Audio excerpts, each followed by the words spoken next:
Swayam Prabha. Digital India. Educated India.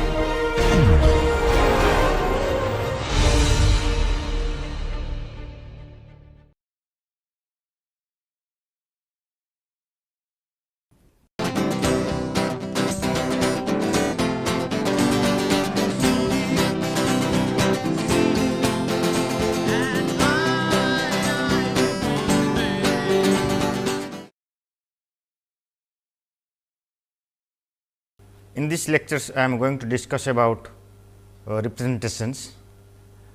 This representation is especially in relation to Fodor's concept of mind, how Fodor is explaining the concept of mind in different way. I have already explained about representations in the different models of cognitive mind lectures. In these lectures, I am going to cover Fodor concept of representational theory of mind, and secondly, the hypothesis of language of thought and semantic engines. Thirdly, a computational theory of mind. Fourthly, propositional attitudes, and fifthly, CRTM or computational representational theory of mind, and sixthly, intentional realism. First of all, we will start with representations, and representations are about, as we know, the things other than themselves and are intentional in the sense of being about this or that, because the mental representations have content which is related to thought, belief, intention, actions, and all they are also intentional and in the sense of being purposive, because it stands for something else. Now, we may ask questions, what is it that distinguishes items that serve as representations from other objects or events? Secondly, and what distinguishes the various kinds of symbols from one another? As for the first question is concerned, there has been general agreement that the basic notion of representations involve things like standing for or being about, referring to, and on denoting, and something else. Some theorists have maintained that it is only the use of symbols that exhibit or indicate the process of mind and mental states. Here we would like to see that mental representations like belief and thoughts constitute the broad domain of cognitive science. They explain how cognition takes place in the human mind. Cognitive science includes linguistic and cognitive psychology, and this cognitive science has brought about a cognitive revolution in the study of mind. And here we can undertake two important developments in cognitive science. One is the representational theory of mind. For this, to accept the representational theory of mind is to accept that mental representations are very much like interrepresentational state of a digital computer. The other is the adoption of a computational model of mind or computational theory of mind. In turn, two questions have to be answered in this connection. What kinds of representational systems are employed in cognitions, and what is machine intelligence or artificially intelligent? Fodor has answered these questions in his computational representational theory of mind, in short CRTM. But if we see the computational representational theory of mind makes a strong assumptions about mental processes, that is mental processes are computational processes. Therefore, those mental processes are defined over symbols. On computational process, Fodor's view is on computational process are symbolic and formal. They are symbolic because they are defined over representations and they are formal because they are applied to representations in virtue of the syntax of representations. The theory purports to offer a solution to the problem raised by the compositionality of propositional attitudes like beliefs, thoughts, etc. Secondly, it proposes the vindicate of the strong reading of the intentional realist causal thesis regarding the mental phenomena. Again, it may be noted that the CRTM or computational representational theory of mind is consequently based on two fundamental assumptions. The first one is a Fodor's language of thought hypothesis or LOT, or the second is the view that psychological explanations, that is both intentional and nomological.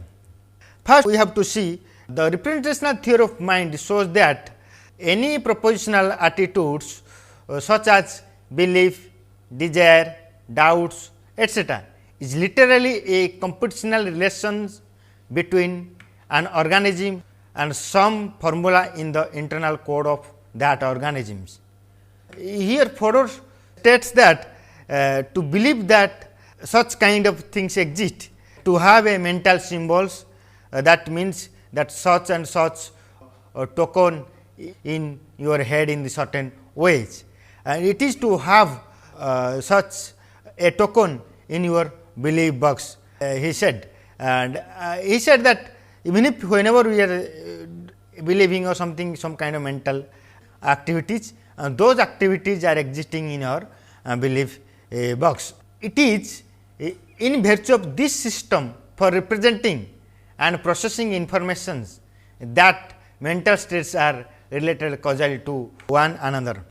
Moreover, according to Fodor, propositional attitudes as relations between organisms and internal representations precisely the view that the psychologists have independently arrived at.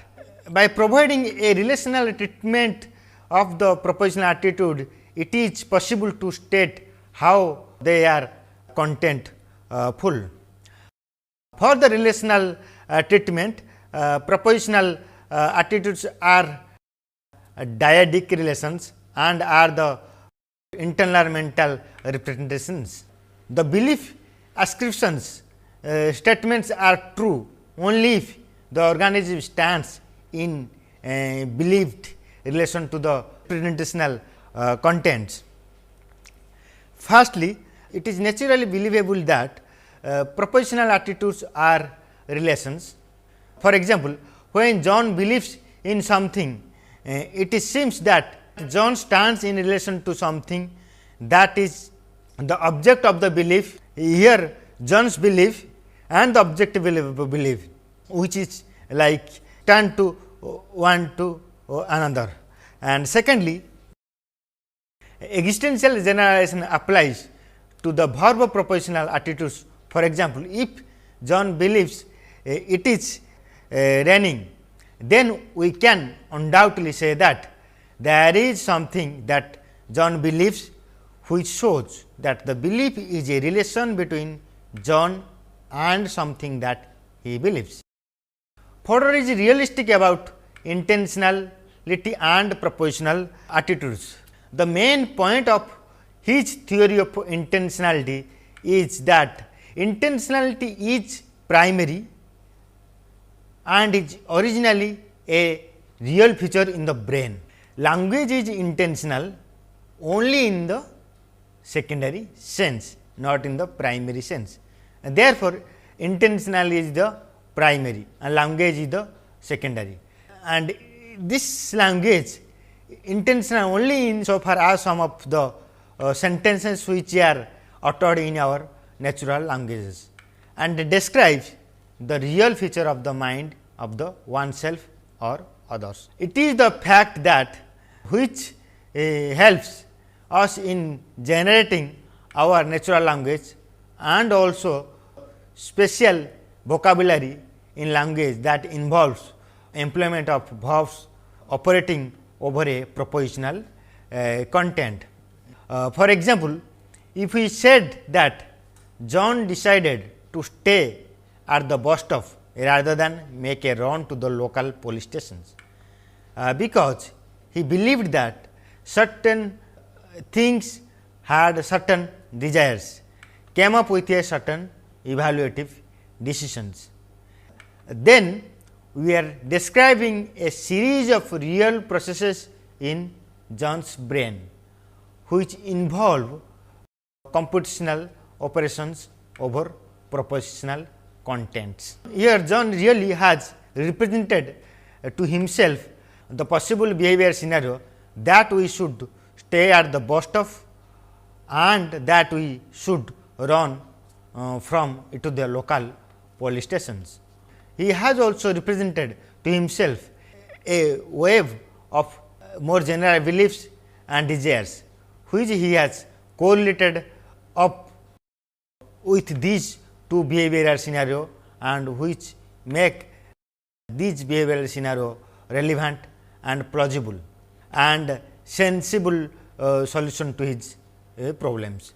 That is, he has also evaluated these behavioral scenario in such a way that he can be said truly and literally to decide on one of them for good reasons. From the above example, we find that John's mind must be able to make use of some medium in terms of which he can represent the behavioral scenarios, that is belief, desire and etc. And John's brain must have a language of thought, whereby propositional contents of beliefs and decisions take place. Content of beliefs and decisions and the other propositional attitudes are first represented and then operated on or processed in the individual ways which go to form the different propositional attitudes. Same propositional contents, for example, that there will be rain could be the information content of two different attitudes. One can believe that there will be rain and hope that there will be rain, or believing it, but not hope for it. According to Fodor, the theory of propositional attitudes is required to meet some conditions. There are basically two such conditions. First, theory of propositional attitudes must explain the parallelism between verbs of propositional attitudes and verbs of saying. Secondly, it must explain the opacity of propositional attitudes. By parallelism between verb of saying and verb of propositional attitudes, it can be shown that John believes that it is raining and its corresponding in verb of saying, namely John says that it is raining, exhibit isomorphism in syntax, semantics and logical form of structure.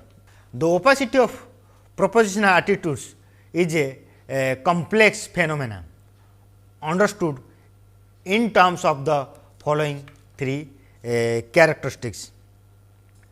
Firstly, statements containing verbs of propositional attitudes are not truth function of their components. For example, from the truth of the declarative sentence, that is to say that George Orwell wrote Animal Farm, we cannot compute the truth of the statement that John believes that George Orwell wrote Animal Farm. Secondly, though the declarations warrant existential generalizations, a statement occurring as the object of verbs of the propositional attitudes does not warrant such existential generalizations. For example, from the truth of the statement George Orwell wrote Animal Farm, we can infer there is a George Orwell who wrote Animal Farm, but from this we cannot infer that there is a George Orwell. John believes that George Orwell wrote Animal Farm. Thirdly, the opacity of propositional attitudes is that in the case of propositional attitudes, the principle of substitutions fails. The principle of substitution says that given true statement of identity, one of its term can be substituted for the other in any true statement, where one of the terms of the statement occurs and the resulting statement is true. This is all about representational theory of mind, and Fodor has been arguing that this representational theory of mind is represented in a completely semantic can be realized even if in the syntax, and that will be very clearer if we see the second point, that hypothesis of language of thought and semantic engines. Here the semantic engines, they have been arguing that mind is a kind of semantic engines. The representational theory of mind arises with the recognition that thoughts have contents carried by mental representations. The representational theory of mind arises with the recognition that thoughts have contents carried out by mental representations.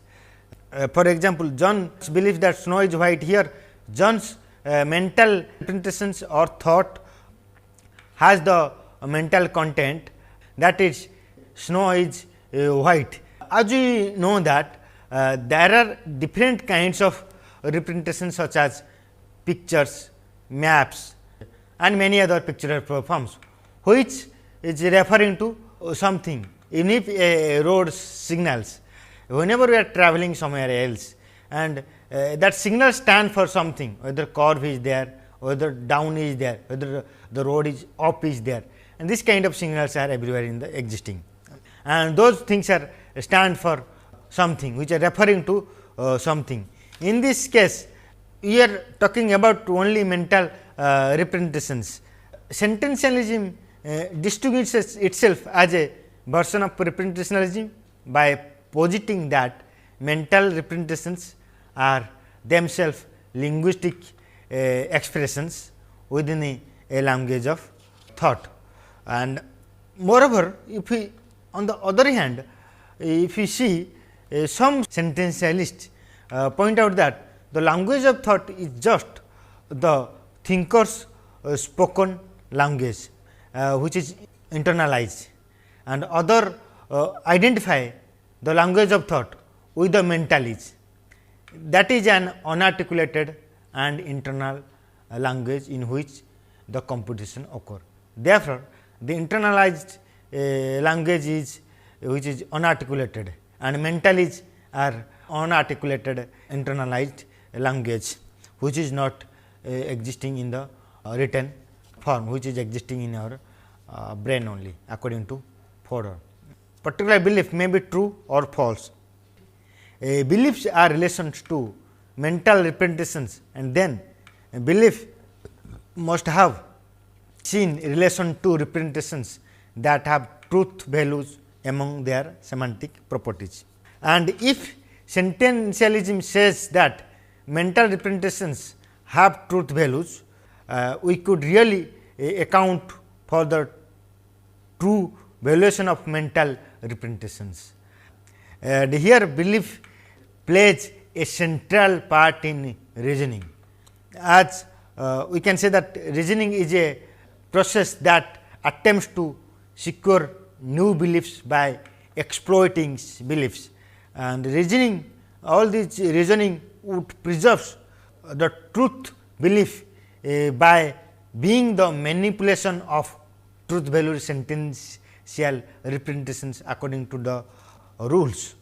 Therefore, the sententialist hypothesis is that reasoning consisting in a formal inferences, it is a process turned primarily to the structure of mental sentences. Then regions are things very much like classical programmed computer.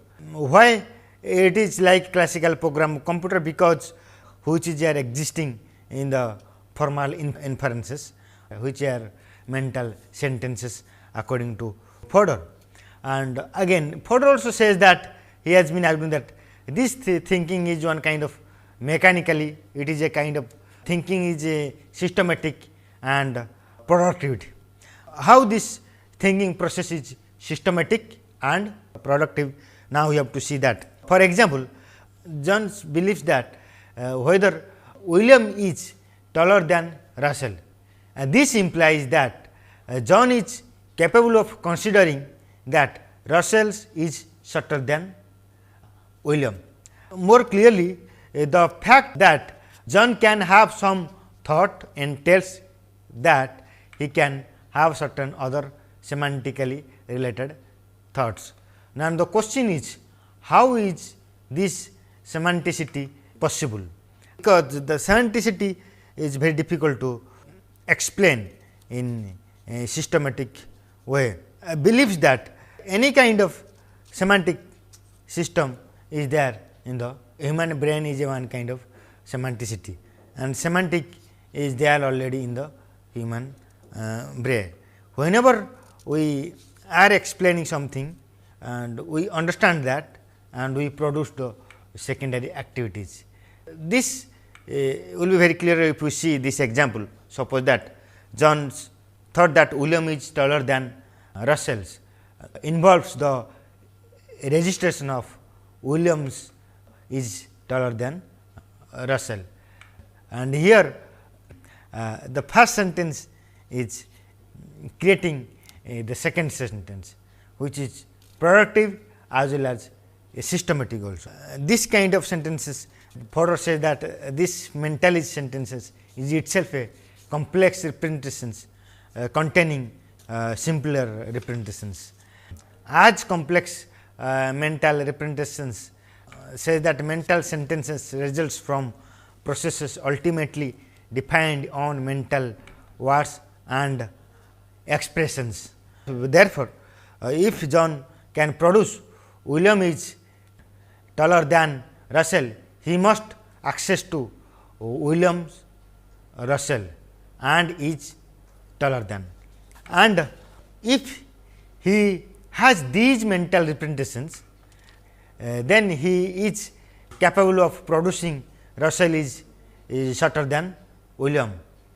Thus, sententialism posits that mental representations are linguistically complex representations whose semantic properties are determined by the semantic properties of their constituents. And here productivity and systematics run together. If we postulate mechanism adequate to account for the one, then we get the other automatically. And here as if the belief system is working in the automatic way, in the mechanical way. The question is that what sort of mechanisms are there, or what sort of mechanisms are existing in this case. The sentences of a natural language have the combinatorial semantics. On this view, learning a language is learning a perfectly general procedure for determining the meaning of its lexical elements. Linguistic capacities cannot help but the systematic on this account, because it gives the very same combinatorial mechanism that determine the meaning of all the rest. Language express thought, and thought is systematic as language is, according to Jerry Fodor. Therefore, to have the thought, that is William is taller than Russell, is ipso facto to have access to the thought that Russell is shorter than William. Of course, anybody who is in a position to have one of these thought is ipso facto is a position to have the other. Therefore, the language of thought explains the systematicity of thought, which is an essential requirement of the structure of language of thought. If you see, in the mind there are two boxes according to Jerry Fodor. One is belief box and the second one is desire box. The language of thought hypothesis is a speculation on the form that storage take place. Our beliefs and desires are encoded as sentences. According to Fodor, our sentences that we think are not the English sentences or any sentences in natural languages. It may be any language, it may be either Oriya language or Marathi language or Hindi language or Sanskrit language, it may be any other languages which is occur in our sentences, any kind of natural languages sentences.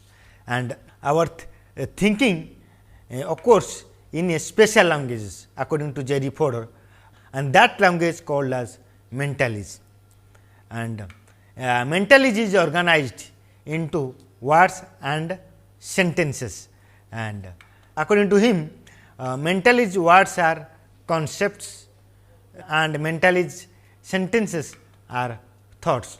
The sentences of mentalese are stored in a neural medium because pattern of neural activities could develop sentential representations. Here Fodor's language of thought fit with the multiple reliability arguments, because according to Fodor, cognition has nothing directly to do with its specific neurological embodiments, but rather concerns processes operating on the common language of thought. Therefore, this language of thought is like a multiple realizability model. Even if in the case of multiple realizability model of cognition or mind, as we have seen that mind can be represented in different ways and different system can be realized in one systems, and even mind is functioning in the multiple way, the way even if a computational system is functioning. And therefore, this language of thought has kind of this commonality with multiple realized model of mind. But according to Fodor, he says that cognition is neural, but cognition is computational in mentalese. The way even if multiple reality model is that even if the neural is there and the computational processes are there. And we can imagine a device that could manipulate sentences without regards to their meaning.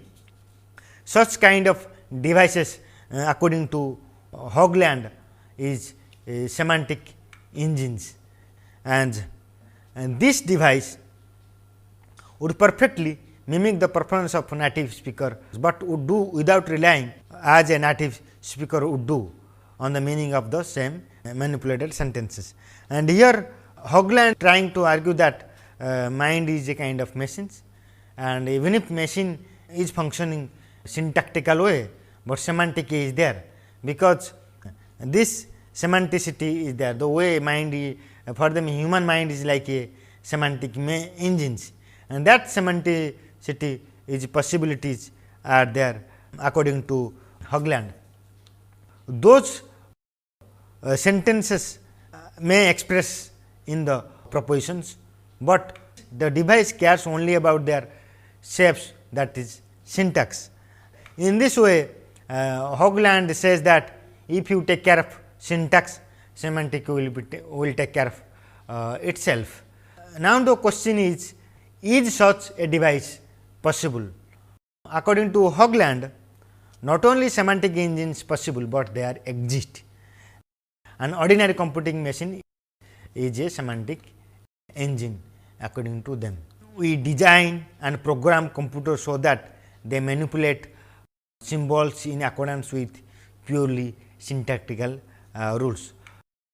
The symbols are meaningful to us, but the machines that deploy them care nothing about this.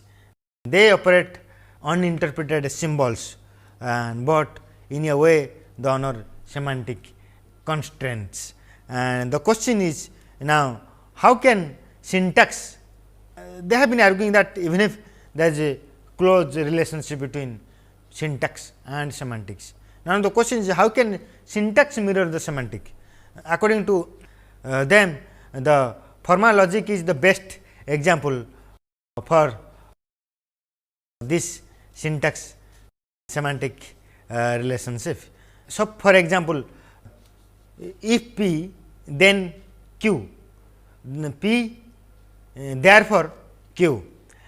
This rule tells us that if we have a particular configuration of symbols, we are permitted to write new symbols.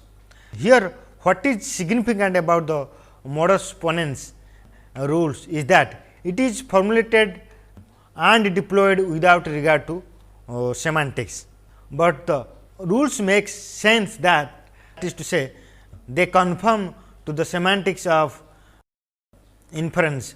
Let us see the concrete examples. The concrete example is like this: if it is raining, then I shall need an umbrella.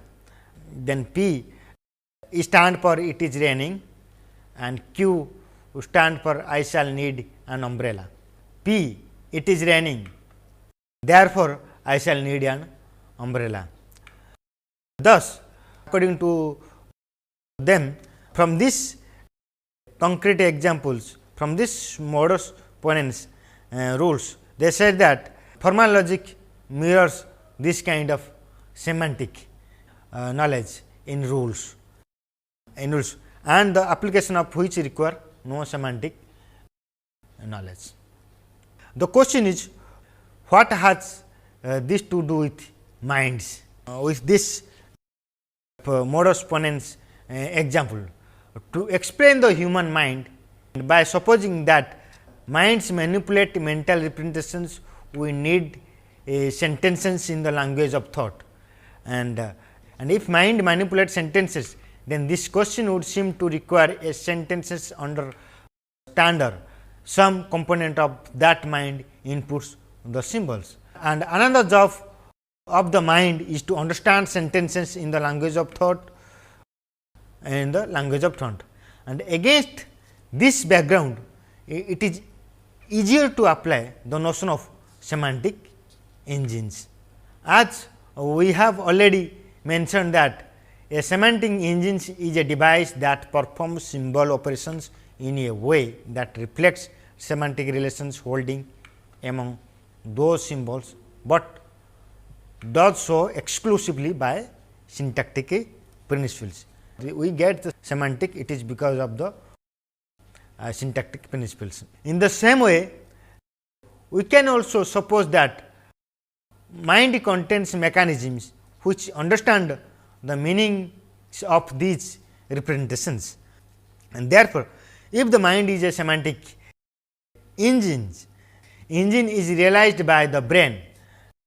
If the mental operations include the manipulate of symbols, that is sentences in the language of thought, then the embodiments of those symbols in the brain need not resemble the symbols we can write with pen and paper. They might involve subtle electrical or chemical states.